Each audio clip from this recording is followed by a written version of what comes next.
Well, on the line with me right now is a legend of Canadian rock, Brian Vollmer, lead singer for Helix. He's been rocking with that band since 1974, and they've got a brand new album coming out called Vagabond Bones. And take it away, Brian. Tell us about this new album. Thanks, Tim. Nice to be on the show. The album actually started in the spring of this year. I got a new bass player by the name of Sean Kelly. Sean had his own band named Crash Kelly, plus he has classical albums out on Universal.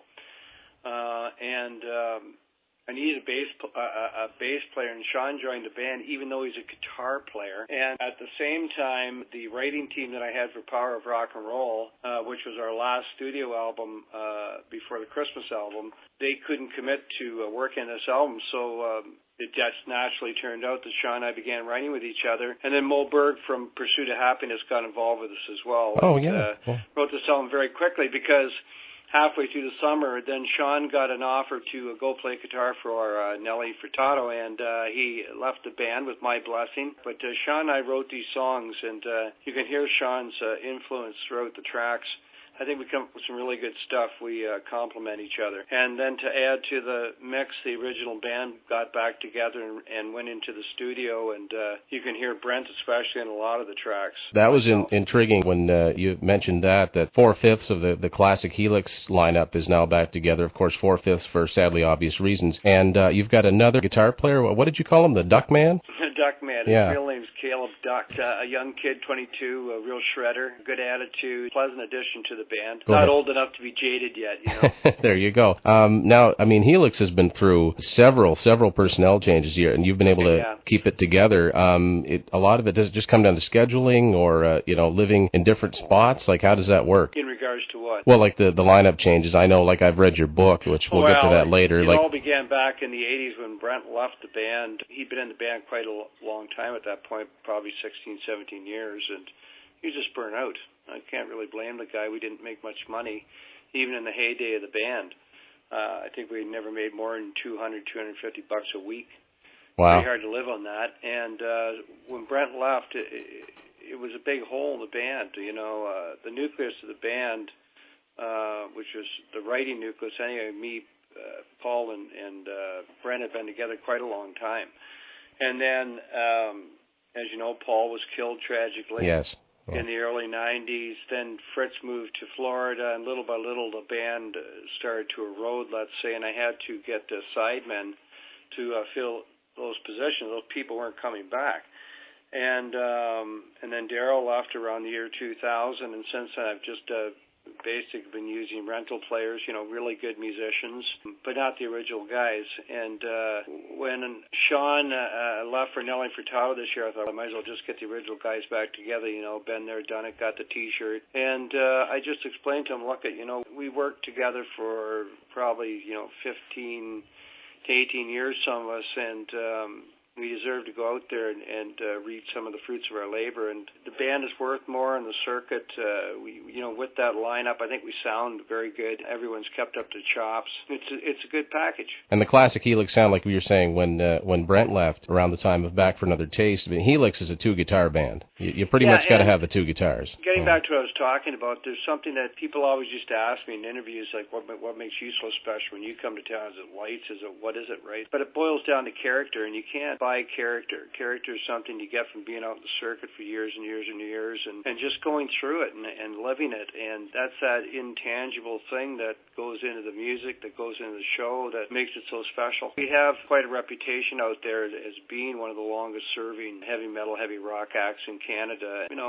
We put on a good show and people come out and see us. Oh, for sure. It's always a high-energy show at a Helix concert. I want to ask you about, you were featured on an episode of Cribs. Yes, we were, me and my wife. It was quite an interesting tour through the Vollmer household, because I'd read about your house in your book. We'll get to the book later. I wanted to ask you about that. But how did that come about? Did they approach you and say, hey, we've heard about your house, we want to do a show on it, or were they just passing through, or how did that come about? Yeah, they approached me 3 or 4 years ago. We bought a very modest house in the East End of London, Ontario. We ended up renovating the house with architectural antiques from the area. This whole area of southern Ontario was first settled by the British, and so there's a lot of Victorian architecture that was literally getting bulldozed, burnt, destroyed. And I started hauling it home, stripping it down, and working it into the design of the house, and I think that made the house really unique. And for that reason alone, the house has been featured many, many times on Cribs. Oh, yes. Now, you've got a couple of gigs coming up in the New Brunswick area. You're playing in Fredericton November 18th and Moncton November... We have a long history with Fredericton. I was just going to say, are you playing the Hilltop Pub? I don't think so. Hilltop Pub's still there. I don't know if they even do shows anymore, but I read that in the book. No, they don't. I went back there last time we were in town, which was last year. It looks a lot smaller than I remember the club, too. It looked so big when I first played there.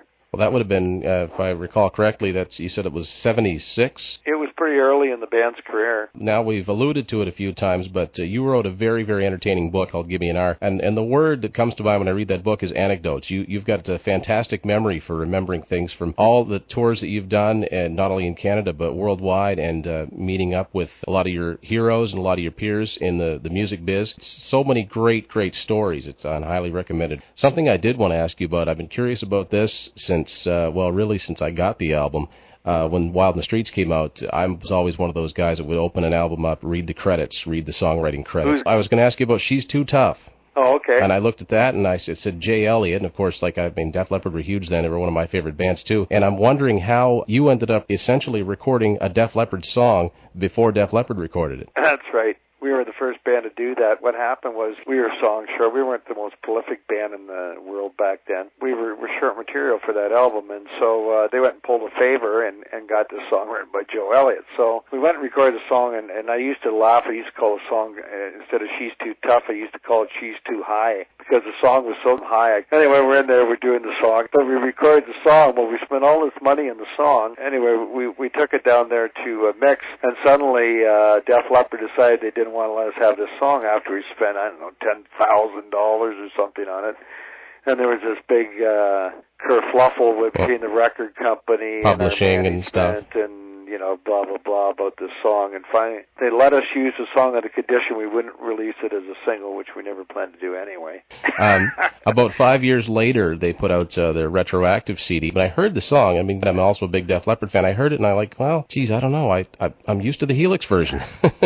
Yeah. But it was always a favorite, and I always just wondered what the connection was. So that tells the story right there.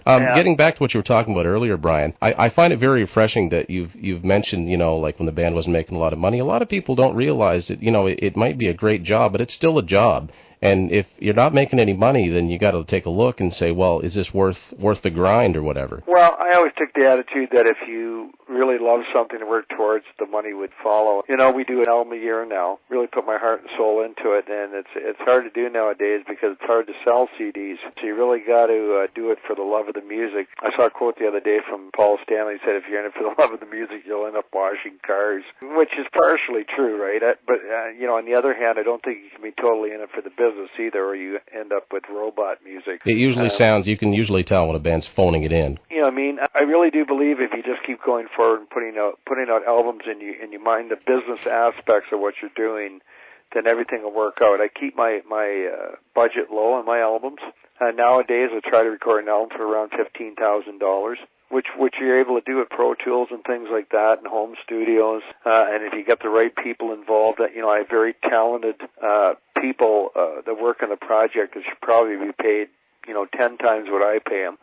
But they work on the project because, A, they want to be involved with the Helix name. B, I'm catching them at the time in their career where they're on their way up. For instance, Aaron Murray, who worked in this album, and I recorded at his studio, he was a top graduate of Jack Richardson recording course in Fanshawe College. Well, Jack Richardson did all the Guess Who albums. Went from there to work with Danny Broadbeck, who's now doing Dolores O'Riordan from the Cranberries, who sold 25 million albums. Yeah. You know? And from there, he's gone to his own studio. So, you know, he's on his way up. So I was lucky to, you know, to grab him for the last couple of projects I've done and use him. Artwork, Sean, who I wrote most of these songs with, was friends with this guy in Toronto that normally doesn't work in this stuff, usually works in very high-priced, you know, ads for Vogue magazine and stuff like that, right? And he just wanted to do a rock album, so, you know, we got a real deal on him. You know, I think you have to really watch your nickels and dimes at this stage, but, you know, you can make a living doing this still, putting out music, and then every so often you get lucky, as I did a couple of years ago, when we got signed to Sanctuary over in England, you know, and they bought all my back catalog. You know, I did very well on that particular deal. And you've been quite involved in making sure that back catalog gets out there. I know for years the hole in my CD collection was like from No Rest for the Wicked, Walk of the Razor's Edge, and Long Way to Heaven. Like, geez, I wish I could find those on CD. And so you made that happen through, you know, various wheelings and dealings, as it was detailed in your book, again, like getting the CDs pressed and stuff like that. Now, that kind of takes me to my next subject, that your website is fantastic. I've always enjoyed going to Planet Helix. First of all, I mean, the music knocks you over as soon as you go on the website, but when you just go through the timeline, and there's just so many great stories, a lot of which ended up in your book. I have another website, too. It's called brianvollmer.com, and it's all about what I teach, which is bel canto. That's right, yeah, and you mentioned that in your book too, that you're also a vocal teacher. When you were talking about doing it for the love of the money, love of the music. Yeah, right. Sorry, I that's what I meant. When you talk about for the love of the music, strictly for the love of the music, I'm sure you probably know these guys. That there's a lot of a resurgence now with Anvil and their documentary movie, and yes. That's kind of like I actually saw them this past summer here in New Brunswick in Moncton, opening for AC/DC, which they said was the biggest crowd they'd ever played to, and I just felt so good for them. So what a great underdog story. That just proved that anything can happen. When you were talking about people that go on to do other things, they befriended the director of that movie when he was just a kid. You know, years later, you know, they're all over the place pretty much. Let's talk about the new album, the songs from the album. We're going to play a song from that album. Normally on the Solid Gold Show, we play songs from the 60s, 70s, and 80s, and we've been doing that, but we're going to make an exception tonight. We're going to play a brand new song from the new Helix album, Vagabond Bones, and we're going to let Brian Vollmer talk about the song and intro it for us. The song is called The Best Mistake I Never Made, and it's about a girl I nearly married from California before I met my wife. I had the title for quite a while. When we came down to finishing the new Helix album, Sean, Kelly, who I wrote most of the songs with, had just been hired by Nelly Furtado and was leaving within the next couple of weeks for Europe to do advanced publicity for Nelly Furtado. So we said, let's get together on the Tuesday. We'll write 3 songs, and the next Tuesday we'll record them. And I said, well, here's the title for you, Best Mistake I Never Made. I explained to him what the song should be about. And he went off and basically wrote most of the song. And then I came in and offered suggestions, and we did a little tune-ups, and we went and recorded it. Cool. Now, one of the things I always liked about Helix, too, is your ability to go, you know, just as heavy and just all-out rock. And then you could write some really fantastic ballads like Go to the Last Drop and Deep Cuts the Knife. So thank you. I've always admired that versatility. So yeah, let's hear it. The Best Mistake I Never Made from Helix's new album, Vagabond Bones, on the Solid Gold Show. So we're going to play one from the past from Walk on the Razor's Edge, which was a big album for Helix. This is a cover of a song by A Foot in Cold Water, a very faithful cover, I think, because being a little bit younger, I heard this version first, and then I heard the original version, thought, well, Helix, they didn't really do anything to it. You know, it's pretty much as is, a great song. So here it is from Walk on the Razor's Edge, back to '84. Helix, Make Me Do Anything You Want on the Solid Gold Show. Yeah.